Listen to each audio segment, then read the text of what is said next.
A Guest of Ganymede by C.C. MacApp. Narrated by William Skye. On Jupiter's moons great treasure awaits a daring man, and so does death. Part 1. His employer had paid enormously to have the small ship camouflaged as a chunk of asteroid belt rock, and Gil Murdoch had successfully manoeuvred it past the quarantine. Now it lay snugly melted into the ice, and if above them enough water had boiled into space to leave a scar, that was nothing unique on Ganymede's battered surface. In any case, the Terran patrols weren't likely to come in close. Murdoch applied heat forward and moved the ship gingerly ahead. "What are you doing now?" Waverill demanded. Murdoch glanced at the blind man. "Trying to find a clear spot, sir, so I can see into the place." "What for? Why don't you just contact them?" "Just being careful, sir. After all, we don't know much about them." Murdoch kept the annoyance out of his voice. He had his own reasons for wanting a preliminary look at the place, though the aliens had undoubtedly picked them up thousands of miles out and knew exactly where they were now. Something solid, possibly a rock embedded in the ice, bumped along the hull. Murdoch stopped the ship, then moved on more slowly. The view screens brightened. He stopped the drive, then turned off the heat forward. Water, milky with vapor bubbles, swirled around them, gradually clearing. In a few minutes it froze solid again, and he could see. They were not more than 10 feet from the clear area carved out of the ice. Murdoch had the viewpoint of a fish in murky water, looking into an immersed glass jar. The place was apparently a perfect cylinder, walled by a force field or whatever held back the ice. He could see the dark translucency of the opposite wall about 50 yards away, and extending down 80 or 90 feet from the surface. He'd only lowered the ship a third that far, so that from here he looked down upon the plain one-story building and the neat lawns and hedges around it. The building and greenery occupied only one half of the area, the half near Murdoch being paved entirely with gravel and unplanted. That, he presumed, was where they'd land. The building was fitted to the shape of its half-circle and occupied most of it, like a half-cake set in a round box with a little space around it. A gravel walkway, bordered by grass, ran along the straight front of the building and around the back curve of it. The hedges surrounded the half-circle at the outside. There was an inconspicuous closed door in the middle of the building. There were no windows in the flat grey wall. The plants looked Terran, and apparently were rooted in soil, though there must be miles of ice beneath. Artificial sunlight poured on the whole area from the top. Murdoch had heard, and now was sure, that something held an atmosphere in the place. "What are we waiting for?" Waverill wanted to know. Murdoch reached for a switch and said simply, "Hello?" The voice that answered was precise and uninflected. "Who are you?" "My employer is Frederick Waverill. He has an appointment." "And you?" "Gilbert Murdoch." There was a pause then. Gilbert Andrew Murdoch, age 34, born in the state called Illinois. Murdoch, startled, hesitated, then realized he'd probably been asked a question. That's right." "There is a price on your head, Murdoch."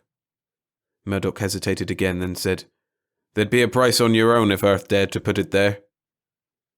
Waverill gripped the arms of his seat and stood up, too vigorously for the light gravity. "Never mind all that. I hired this man because he could make the contact and get me here. Can you give me back my eyes?" "We can, but first of all I must warn both of you against trying to steal anything from us or prying into our methods. Several Terrans have tried, but none have escaped alive." Waverill made an impatient gesture. "I've already got more money than I can count. I've spent a lot of it, a very great lot, on the metal you wanted, and I have it here in the ship." "We have already perceived it, and we do not care what it has cost you. We are not altruists." That, thought Murdoch, could be believed. He felt clammy. If they knew so much about him, they might also be aware of the years he'd spent sifting and assessing the rumours about them that circulated around the tenuous outlaw community of space. Still, he'd been as discreet as was humanly possible. He wondered if Waverill knew more than he pretended. He thought not. Murdoch's own knowledge was largely meticulous deduction. This much Murdoch knew with enough certainty to gamble his life on it. The treatments here involved a strange virus-like thing which multiplied in one's veins and, for presumably selfish or instinctive reasons, helped the body to repair and maintain itself. He knew for dead certain that the aliens always carefully destroyed the virus in a patient's veins before letting him go. He thought he knew why. The problem was to smuggle out any viable amount of the virus. Even a few cells, he thought, would be enough if he could get away from here and get them into his own blood. For it would multiply, and what would be the going price for a drop of one's blood? For 1,000th of a drop, if it carried virtual immortality? A man could very nearly buy Earth. The voice was speaking again. Move straight ahead. The field will be opened for you. Murdoch got the ship moving. He was blanked out again by the melting ice until they popped free into air, with an odd hesitation and then a rush. The ship was borne clear on some sort of a beam. He could hear water cascading outside the hull for a second, then it was quiet. He glanced at the aft viewer and could see the tunnel where they'd come out with a little water still in the bottom, confined by the force field again. The water that had escaped was running off along a ditch that circled the clearing.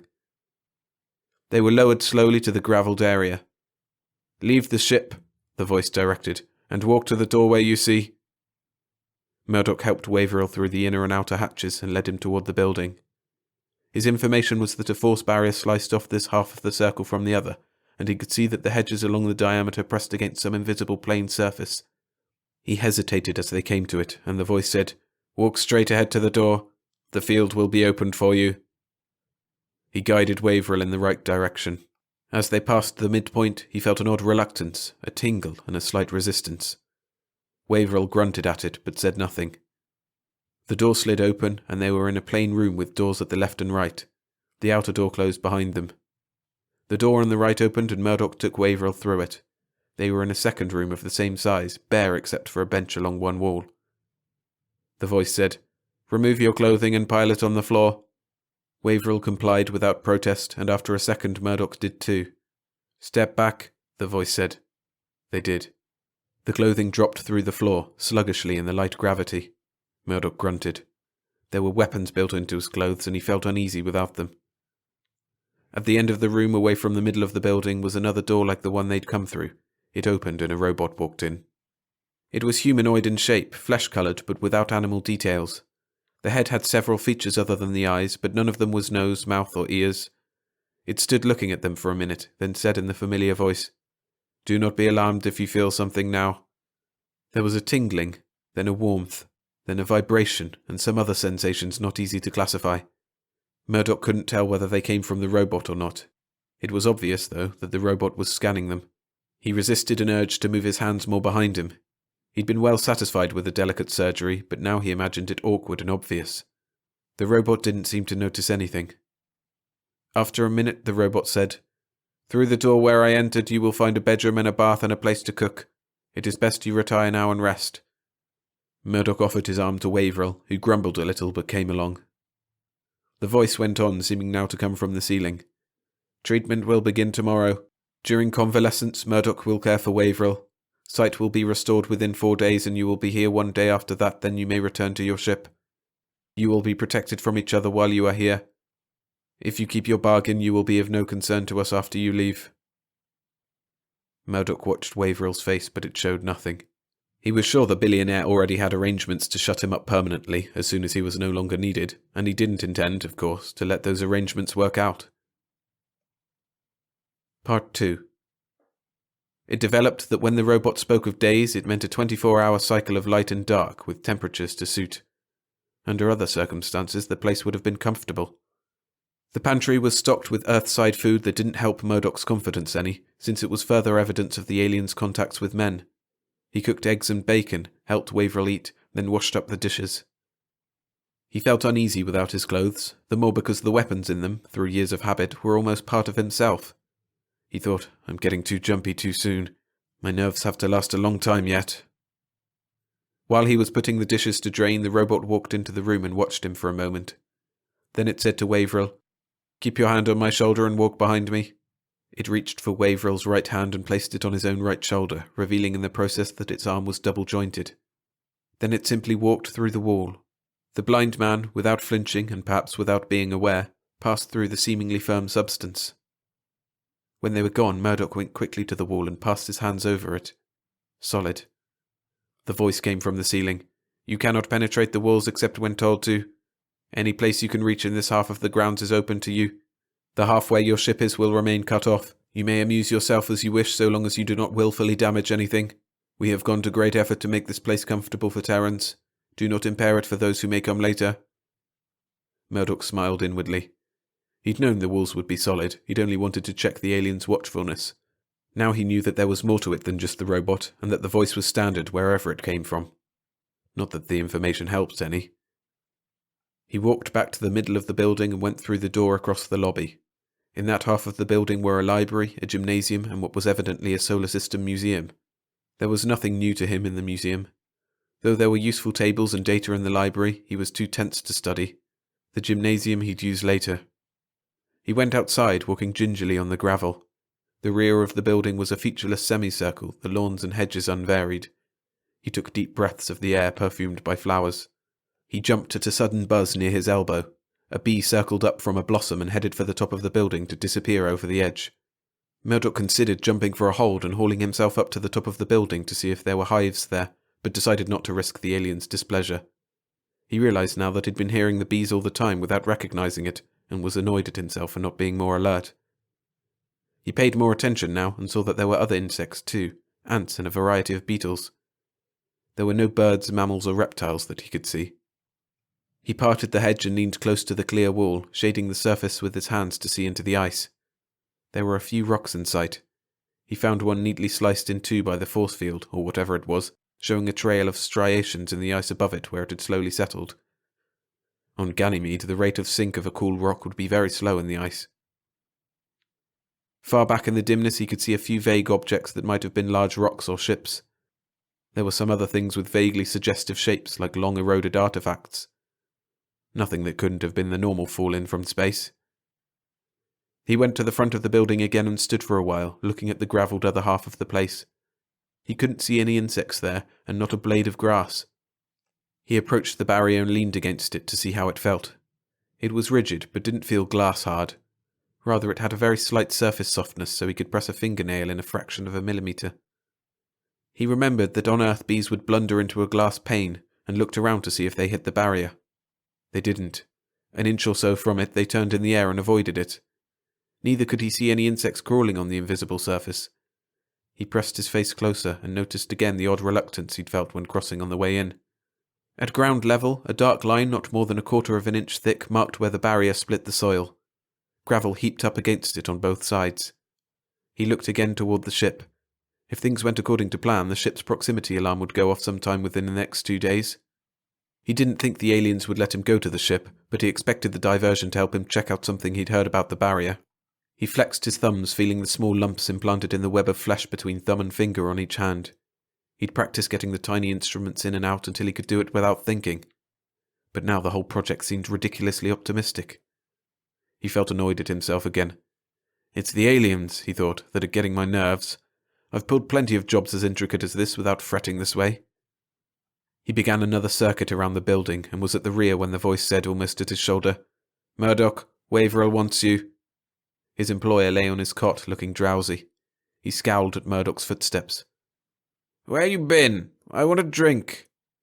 Murdoch involuntarily glanced around. "Will they let you have it, sir?" The voice came from the ceiling this time. 1 ounce of 100-proof liquor every 4 hours. "Is there any here?" "Tell us where to find it and we will get it from your ship." Murdoch told them where the ship's supply of beverages was stowed and headed for the front of the building. The robot was already in the lobby. It allowed him to follow outside but said, "Stand back from the barrier." Murdoch leaned against the building, trying not to show his eagerness. This was an unexpected break. He watched the ground level as the robot passed through the barrier. The dark line in the ground didn't change. The gravel stayed in place on both sides. Neither did the plants to the sides move. Evidently the barrier only opened at one spot to let things through. The robot had no trouble with the hatches and came out quickly with a bottle in one hand. Murdoch worried again whether it had discovered that the ship's alarm was set. If so, it didn't say anything as it drew near. It handed Murdoch the bottle and disappeared into the building. After a few moments, Murdoch followed. He found Waverill asleep, but at his footsteps the older man stirred. "Murdoch, where's that drink?" "Right away, sir." Murdoch got ice from the alien's pantry, put it in a glass with a little water, and poured in about a jigger of rye. He handed it to Waverill, then poured himself a straight shot. Rye wasn't his favourite, but it might ease his nerves a little. Said Waverill. "It's better." Murdoch couldn't see any marks on him. "Did they stick any needles into you, sir?" "I'm not paying you to be nosy." Of course not, sir. I only wanted to know so I wouldn't touch you in a sore spot. There are no sore spots, Waverill said. I want to sleep a couple of hours, so go away. Then I'll want a steak and a baked potato. Surely, sir. Murdoch went outside again and toured the grounds without seeing anything new. He went to the barrier and stared at the ship for a while. Then, to work off tension, he went into the gymnasium and took a workout. He had a shower, looked in on Waverill and found him still asleep, then went back to the library. The books and tapes were all Terran, with no clues about the aliens. The museum was no more helpful. It was a relief when he heard Waverill calling. There were steaks in the larder and potatoes. Waverill grumbled at the wait while Murdoch cooked. The older man still acted a little drowsy, but had a good appetite. After eating, he wanted to rest again. Murdoch wondered some more, then forced himself to sit down in the library and pretend to study. He went over his plans again and again. They were tenuous enough. He had to get a drop of Waverill's blood sometime within the next day or two, and get it past the barrier. Then he had to get it into the ship, and once away from Ganymede, inoculate himself. The problem of Waverill didn't worry him. The drowsiness would have to be coped with, but based on the timetable Waverill's symptoms would give him, he should be able to set up a flight plan which would allow him to nap. The time dragged agonizingly. He had 2 more drinks during the afternoon, took another workout and a couple of turns around the building, and finally saw the sun lamps dimming. After that there was a time of lying on his bunk trying to force himself to relax.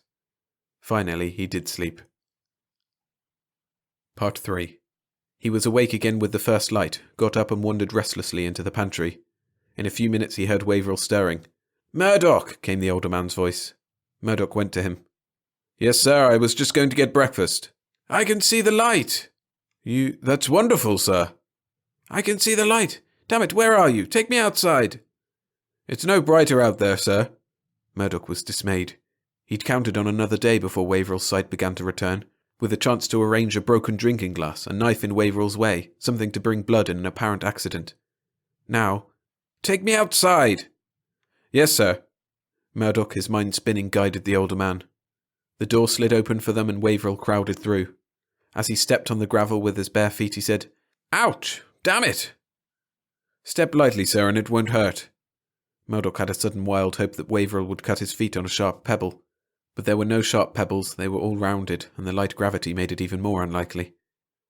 Waverill raised his head and swung it to the side. "I can see spots of light up there." "The sun lamps, sir. They're getting brighter." "I can see where they are." The older man's voice was shaky. He looked toward Murdoch. "I can't see you, though." "It'll come back gradually, sir. Why don't you have breakfast now?" Waverill told him what to do with breakfast. "I want to stay out here. How bright is it now? Is it like full daylight yet?" "No, sir. It'll be a while yet. You'll be able to feel it on your skin." Murdoch was clammy with the fear that the other's sight would improve too fast. He looked around for some sharp corner, some twig he could maneuver the man into. He didn't see anything. "What's that sweet smell?" Waverill wanted to know.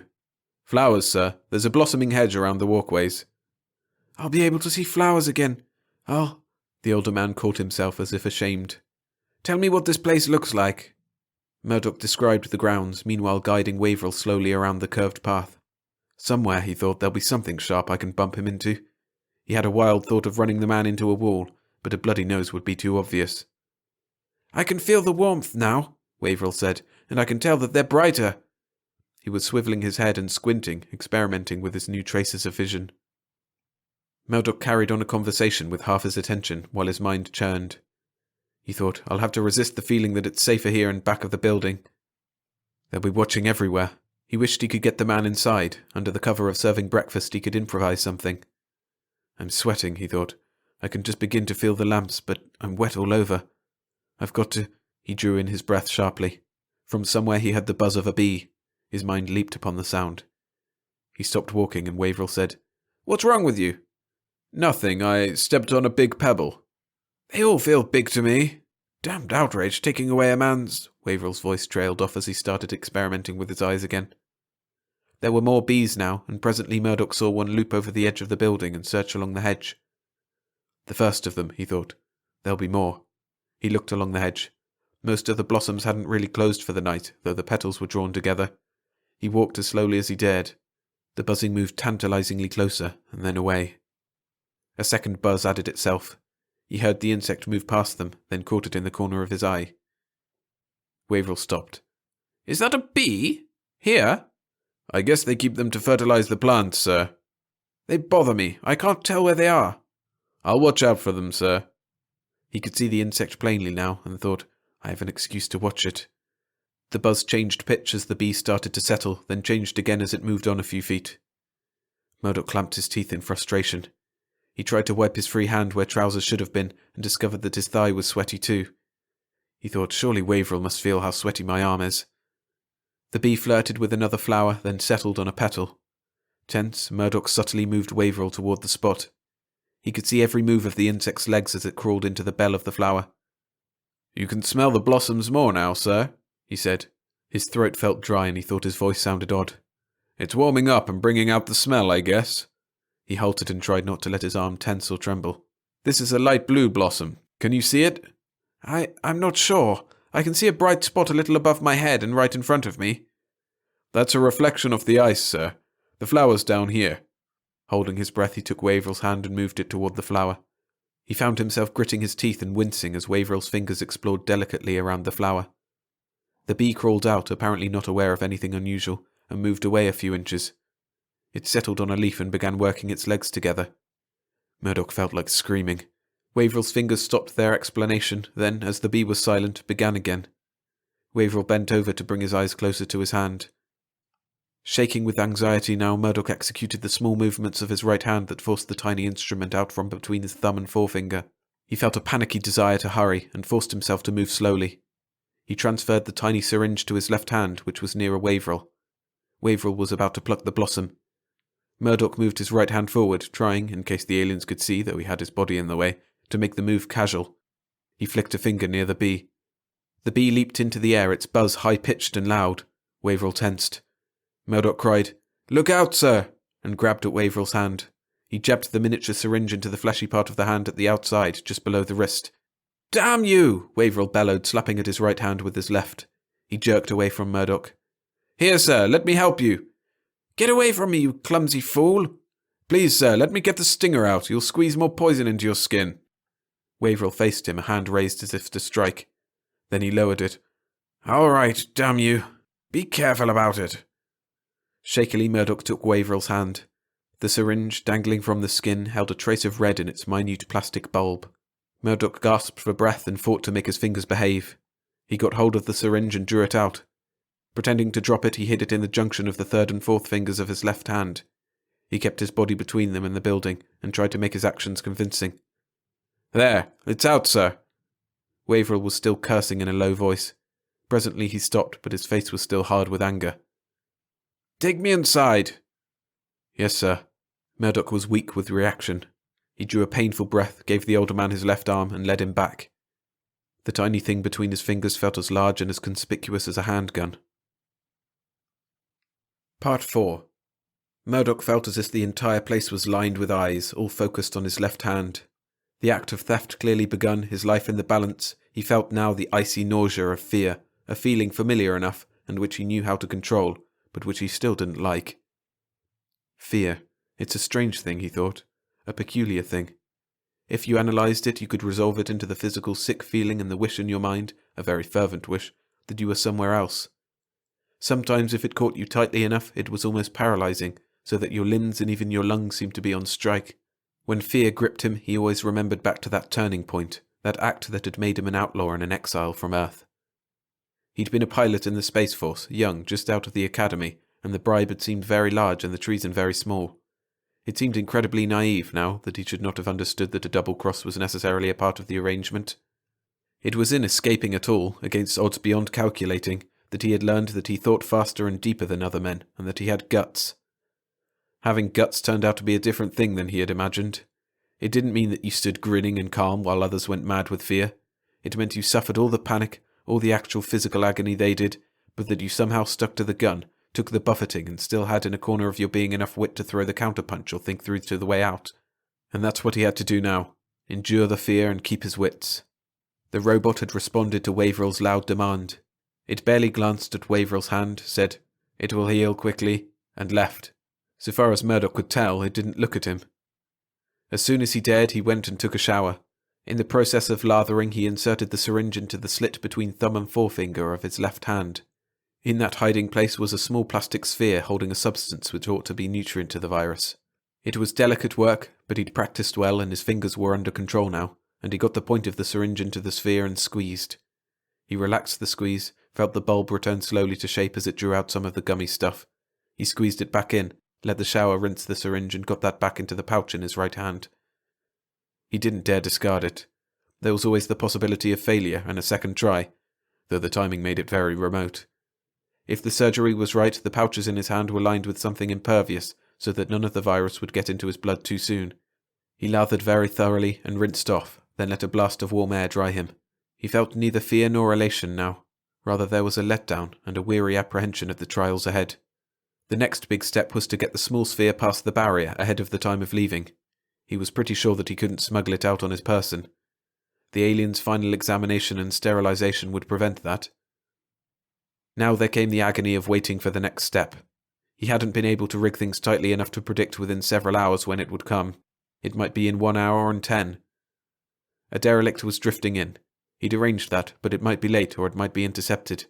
He prepared a meal for Waverill and himself, sweated out the interval, and cooked another. He wandered from library to gymnasium to out of doors, and fought endlessly the desire to stand at the barrier and stare at the ship. The robot examined Waverill and revealed only that things were going well. Waverill spent most of his time bringing objects before his eyes, squinting and twisting his face, swallowed up in the ecstasy of his slowly returning vision. When darkness came, the older man slept. Murdoch lay twisting on his own couch or dozed fitfully, beset with twisted dreams. When the ship's alarm went off, he didn't know at first whether it was real or another of the dreams. His mind was sluggish and clearing, and when he sat up he could hear sounds at the front of the building. Suddenly, in a fright that he would be too late, he jumped up and ran that way. The robot was already out of the building. It turned toward him with a suggestion of haste. "What is this?" Murdoch tried to act startled. "The ship's alarm. There's something headed in. Maybe Earth Patrol." "Why did you leave the alarm on?" I guess I forgot in the excitement." "That was dangerous stupidity. How is the alarm powered?" "It's self-powered. Rechargeable batteries."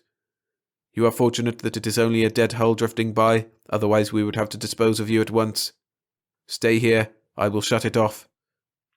Murdoch pretended to protest mildly, then stood watching the robot go. His hands were moving in what he hoped looked like a gesture of futility. He got the plastic sphere out of its hiding place and thumbed it like a marble. He held his breath. The robot crossed the barrier. Murdoch flipped the sphere after it. He saw it arc across the line and bound once, then he lost it in the gravel. In the dim light from Jupiter, low on the horizon, he could not find it again. Desperately, he memorized the place in relation to the hedge. When he and Waverill left, there would be scant time to look for it. The robot didn't take long to solve the ship's hatches, go in through the lock and locate the alarm. The siren chopped off in mid-scream. The robot came back out and started toward him. Involuntarily, he backed up against the building, wondering what the robot, or its masters, might deduce with alien senses, and whether swift punishment might strike him the next instant. But the robot passed him silently and disappeared indoors. After a while, he followed it inside, lay down on his couch and resumed the fitful wait. The next morning, Waverill's eyes followed him as he fixed breakfast. There was life in them now, and purpose. The man looked younger, more vigorous too. Murdoch, trying not to sound nervous, asked, "Can you see more now, sir?" "A little.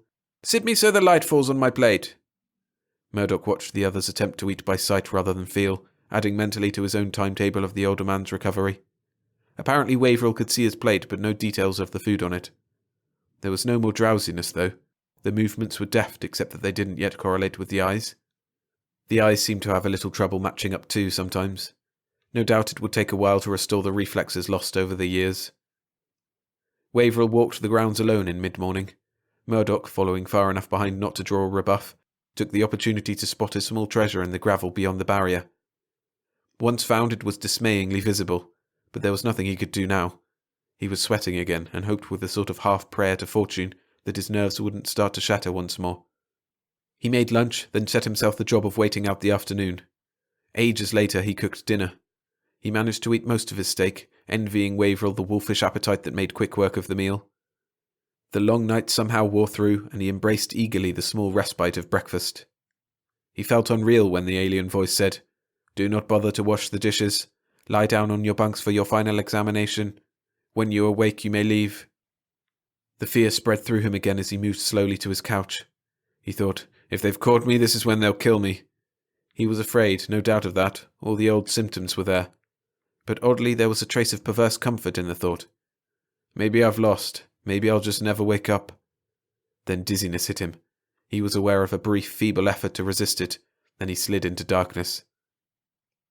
He came awake still dizzy and with a drugged feeling. His mouth was dry. Breath came hard at first. He tried to open his eyes, but his lids were too stiff. He spent a few minutes just getting his breath to working, then he was able to open his eyes a little. When he sat up, there was a wash of nausea. He sat on the edge of the bunk, head hung until it lessened. Gradually, he felt stronger. Waverill was sitting up too, looking no better than Murdoch felt. He seemed to recover faster, though. Murdoch thought, he's actually healthier than I am now. I hope he hasn't become a Superman. The voice from the ceiling said, Your clothes are in the next room. Dress and leave at once. The barriers will be opened for you. Murdoch got to his feet and headed for the other room. He paused to let Waverill go ahead and noticed that Waverill had no trouble finding the door. The older man wasn't talking this morning, and the jubilation he must feel at seeing again was confined, outwardly, to a tight grin. They dressed quickly, Murdoch noting in the process that his clothes had been gone over carefully and all weapons removed. It didn't matter. But it did matter that he had to collect his prize on the way to the ship, and the sweaty anxiety was with him. As they went out the door, Waverill stopped and let his eyes sweep about the grounds. What a cool character he is, Murdoch thought. Not a word, not a sign of emotion. Waverill turned and started toward the ship. Murdoch let him get a step ahead. His own eyes were searching the gravel. For a moment he had the panicky notion that it was gone, then he spotted it. He wouldn't have to alter his course to reach it. He saw Waverill flinch a little as they crossed the barrier, then he too felt the odd sensation. He kept going, trying to bring his left foot down on the capsule. He managed to do it. Taut with anxiety, he paused and half-turned as if for a last look back at the place. He could feel the sphere give a little, or maybe it was a pebble sinking into the ground. He twisted his foot. He thought he could feel something crush. He hesitated, in the agony of trying to decide whether to go on or to make more sure by dropping something and pretending to pick it up. He didn't have anything to drop. He thought, I've got to go on, or they'll suspect. He turned. Waverill had stopped and was looking back at him keenly. Murdoch gripped himself, kept his face straight, and went on. Waverill had to grope a little getting into the ship, as though his hands still didn't correlate with his eyes, but it was clear that he could see all right, even in the ship's dim interior. Murdoch said, Your eyes seem to be completely well, sir. Waverill was playing it cool too. They don't match up very well yet, and I have to experiment to focus. It'll come back, though. He went casually to his seat and lowered himself into it. Murdoch got into the pilot's seat. Better strap in, sir. He didn't have long to wonder how they'd be sent off. The ship lifted and simply passed through whatever served as a ceiling. There was no restraint when Murdoch turned on the gravs and took over. He moved off toward Ganymede's north pole, gaining altitude slowly, watching his screens, listening to the various hums and whines as the ship came alive. The radar would have to stay off until they were away from Ganymede, but the optical system showed nothing threatening. He moved farther from the satellite, keeping it between him and Jupiter. Hold it there, Waverill said. Letting the ship move ahead on automatic, Murdoch turned in pretended surprise. What? Waverill had a heat gun trained steadily on him. I'll give you the course. Murdoch casually reached down beside the pilot's chair. A compartment opened under his fingers and he lifted a gun of his own. Waverill's mouth went tight as he squeezed the trigger. Nothing happened.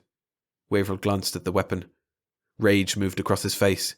He hoisted the gun as if to throw it, then stopped as Murdoch lifted his own gun a little higher. You got to them, Waverill said flatly.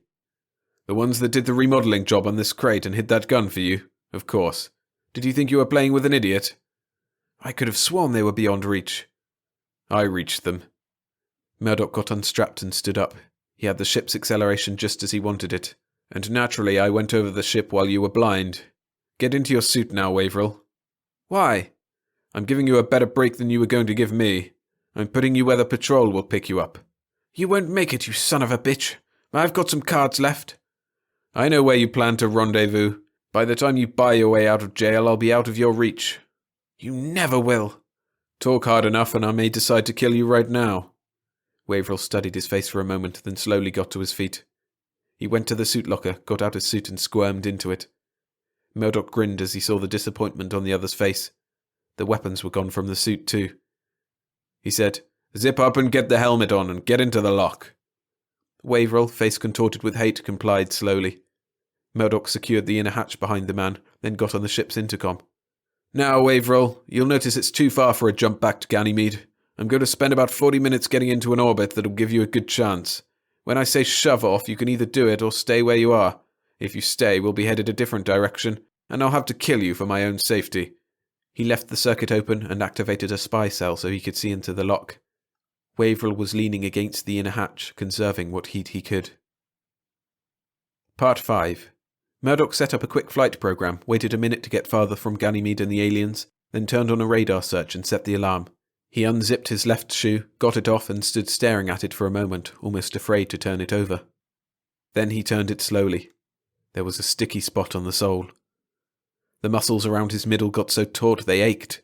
He hurried to the ship's med cabinet, chose a certain package of bandages and tore it open with unsteady fingers. There was a small vial hidden there. He unstoppered it and poured the contents onto the shoe sole. He let it soak while he checked the pilot panel, then hurried back. With a probe, he mulled the liquid around on the shoe sole and waited a minute longer. Then he scraped all he could back into the vial and looked at it. There were a few bits of shoe sole in it, but none big enough to worry him. He got out a hypodermic and drew some of the fluid into it. The needle plugged. He swore, ejected a little to clear it, and drew in some more. When he had his left sleeve pushed up, he looked at the vein in the bend of his elbow for a little while, then he took a deep breath and plunged the needle in. He hit it the first time. He was very careful not to get any air into the vein. He sighed, put the rest of the fluid back in the vial and stoppered it, and cleaned out the needle. Then he put a small bandage on his arm and went back to the pilot's seat. He felt tired now that it was done. The scan showed nothing dangerous. Waverill hadn't moved. Murdoch opened his mouth to speak to him, then decided not to. He flexed his arm and found it barely sore, then went over his flight program again. He made a small adjustment. The acceleration was just over 1G, and it made him a little dizzy. He wondered if he could risk a drink. It hadn't hurt Waverill. He went to the small sink and cabinet that served as a galley, poured out a stiff shot into a glass and mixed it with condensed milk.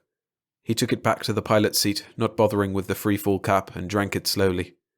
It was nearly time to unload Waverill. He checked course again, then thumbed the mic. "All right, Waverill, get going. You should be picked up within 9 or 10 hours. Waverill didn't answer, but the panel light showed the outer hatch activated. Through the spy cell, Murdoch could see the stars as the hatch slowly opened. Waverill jumped off without hesitating. Murdoch liked the tough old man's guts and hoped he'd make it all right. He closed the hatch and fed new data into the autopilot. He sagged into the seat as the ship strained into a new course, then it eased off to a steady forward acceleration. He was ready to loop around another of Jupiter's moons, then around the giant planet itself on a course that should defy pursuit unless it were previously known. He flexed his arm. It was a little sorer now. He wondered when the drowsiness would hit him. He didn't want to trust the autopilot until he was safely past Jupiter. If a meteor or a derelict got in the way, it might take human wits to set up a new course safely. He had all the radar units on now. The conic sweep forward showed the great bulge of Jupiter at one side, no blips in space. The 3 plan position screens, revolving through cross-sections of the sphere of space around him, winked and faded with blips, but none near the centre. He thought, "I've made it. I've gotten away with it, and I ought to feel excited." Instead, he was only tired. He thought, "I'll get up and fill a thermos with coffee, then I can sit here." He unstrapped and began to rise, then his eyes returned to one of the scopes. This particular one was seldom used in space. It was for planet landings. It scanned ahead in a narrow horizontal band like a sea vessel's surface sweep. He'd planned only to use it as he transited Jupiter to cut his course in near to the atmosphere, and it was only habit that had made him glance at it. The bright green line showed no peaks, but at the middle, and for a little way to each side, it was very slightly uneven. He thought, it's just something in the system, out of adjustment. He looked at the forward sweep. There were no blips dead ahead. He moved the adjustments of the horizontal sweep, blurred the line, then brought it back to sharpness. Except in the middle, the blurriness there remained. He opened a panel and punched automatic cross-checks, got a report that the instrument was in perfect order. He looked at the scope again. The blurred length had grown to either side. Clammy sweat began to form on his skin. He punched at the computers, set up a program that would curve the ship off its path, punched for safety verification, and activated the autopilot. He heard the drive's whine move higher, but felt no answering lateral acceleration. He punched for 3G deceleration, working frantically to get strapped in. The drive shrieked, but there was no tug at his body. The blurred part of the green line was spreading. He realized he was pressing against the side of his seat. That meant the ship was finally swerving, but he'd erased that program, and now, abruptly, deceleration hit him. He sagged forward against his straps, gasping for air. He heard a new whine as his seat automatically began to turn, pulling in the straps on one side as it maneuvered to face him away from the deceleration. He was crushed sideways for a while, then the seat locked and he pressed hard against the back of it. This he could take, though he judged it was 5 or 6 Gs. He laboured for breath. The deceleration cut off and he was in freefall. His screens and scopes were dark. The drive no longer whined. He thought, something's got me. Something that can hide from radar and control a ship from a distance like a fish on the end of a spear. He tore at the straps, got free, and leaped for the suit locker. He dressed in frantic haste, cycled the airlock, and found himself on the surface of a planet. He had been returned to Ganymede. Panicked, he fled. Then abruptly, where nothing had been, there was something solid in his path. He turned his face to avoid the impact and tried to get his arms in front of him. He crashed into something that did not yield. His arms slid around something, and without opening his eyes he knew the robot had him. He tried to fight, but his strength was pitiful. He relaxed and tried to think. In his suit helmet radio the voice of the robot said, "We will put you to sleep now." He thought frantically to break loose. His mind screamed, "No! If you go to sleep now, you'll never—" He was wrong. His first waking sensation was delicious comfort. He felt good all over. He came a little more awake and his spaceman's mind began to reason. There's light gravity and I'm supported by the armpits. No acceleration. I'm breathing something heavier than air, but it feels good in my lungs and tastes good. His eyelids unlocked themselves and the shock of seeing was like a knife in his middle. He was buried in the ice, looking out at the place where he and Waverill had stayed. He was far into the ice and could see only distortedly. Between him and the open were various things, rocks, eroded artifacts. At the edge of his vision on the right was a vaguely animal shape. Terror made him struggle to turn his head. He couldn't. He was encased in something just tight enough to hold him. His nose and mouth were free, and a draft of the cloying atmosphere moved past them so that he could breathe. There was enough space before his eyes for him to see the stuff swirling like a heavy fog. He thought, I'm being fed by what I breathe. I don't feel hungry. In horror, he forced the stuff out of his lungs. It was hard to exhale. He resisted taking any back in, but eventually he had to give up and then he fought to get it in. He tried to cry out, but the sound was a muffled nothing. He yielded to panic and struggled for a while without accomplishing anything, except that he found that his casing did yield very slowly if he applied pressure long enough. That brought a little sanity, and he relaxed again until the exhaustion wore off. There was movement in the vague shape at his right, and he felt a compulsion to see it more plainly. Even after it was in his vision, horrified fascination kept him straining until his head was turned toward it. It was alive, obscenely alive, a caricature of parts of a man. There was no proper skin, but an ugly translucent membrane covered it. The whole was encased as Murdoch himself must be, and from the casing several pipes stretched back into the dark ice. The legs were entirely gone, and only stubs of arms remained, sufficient for the thing to hang from in its casing. Bloated lungs pulsed slowly, breathing in and out a misty something like what Murdoch breathed. The stomach was shrunken to a small repugnant sac, hanging at the bottom with what might be things evolved from liver and kidneys. Blood moved from the lungs through the loathsome mess, pumped by an overgrown heart that protruded from between the lungs. A little blood circulated up to what had once been the head. The skull was gone. The nose and mouth were one round hole where the nutrient vapour puffed in and out. The brain showed, horrible and shrunk through the membrane. A pair of lidless idiot eyes stared unmovingly in Murdoch's direction. The whole jawless head was the size of Murdoch's 2 fists doubled up, if he could judge the size through the distortion of the ice. Sick but unable to vomit, Murdoch forced his eyes away from the thing. Now the alien spoke to him from somewhere. Pretty, isn't he, Murdoch? He makes a good bank for the virus. You were right, you know it does offer great longevity, but it has its own ideas of what a host should be. Murdoch produced a garbled sound, and the alien spoke again.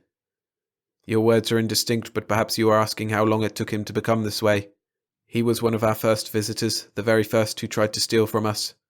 His plan was not as clever as your own, which we found diverting, though of course you had no chance against our science, which is beyond your understanding. And in answer to his moan, they said, Do not be unphilosophical, Murdoch. You will find many thoughts to occupy your time. I'll go mad, he thought. That's the way out. but he doubted that even the escape of madness would be allowed.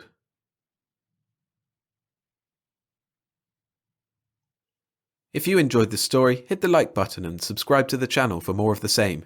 And why not check out the videos appearing on screen now? The Crystal Circe by Henry Kuttner is a great story, and there's the playlist with dozens more science fiction short stories just like this one.